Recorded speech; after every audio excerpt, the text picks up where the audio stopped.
everybody, this is Dr. Jeff Dolgus, and this is your TMJ Technique of the Week. This week's technique is called cupping or palming. I began to experiment with this technique about 15 years ago when I started studying and practicing a Japanese healing technique called Reiki.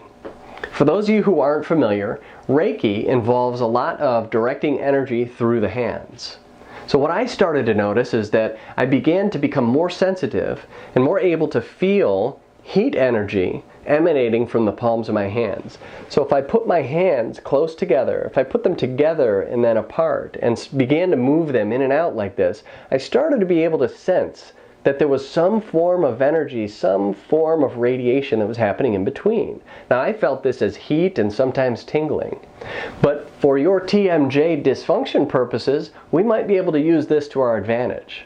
So the way this technique works is I'm going to have you put your hands together, palm to palm, close your eyes, and take a deep breath in through your nose, and then blow out through your mouth, like you're just trying to blow on a candle but not quite blow the candle out. I want you to do this 3 times with your palms together. And really pay attention to the space, the plane of existence in between your 2 hands. And then after your 3 breaths, I'm going to have you bring your hands a little bit apart. You're keeping your eyes closed this whole time. And then take a couple more breaths. Just nice, slow, gentle breaths.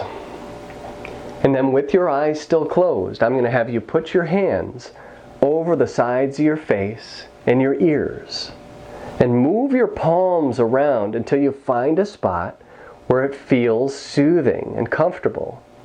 Continue to breathe in this position for at least 3 breaths. Now you can stay in this position as long as your arm muscles will allow you to hold your hands up here.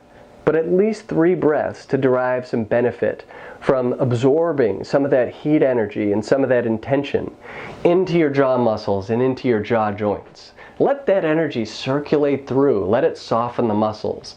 Let it loosen the joints. I hope you find this technique extraordinarily helpful for your symptoms. I look forward to talking to you again in the future. I'm Dr. Jeff Dolgus, and this has been your TMJ Technique of the Week. I'll see you next time.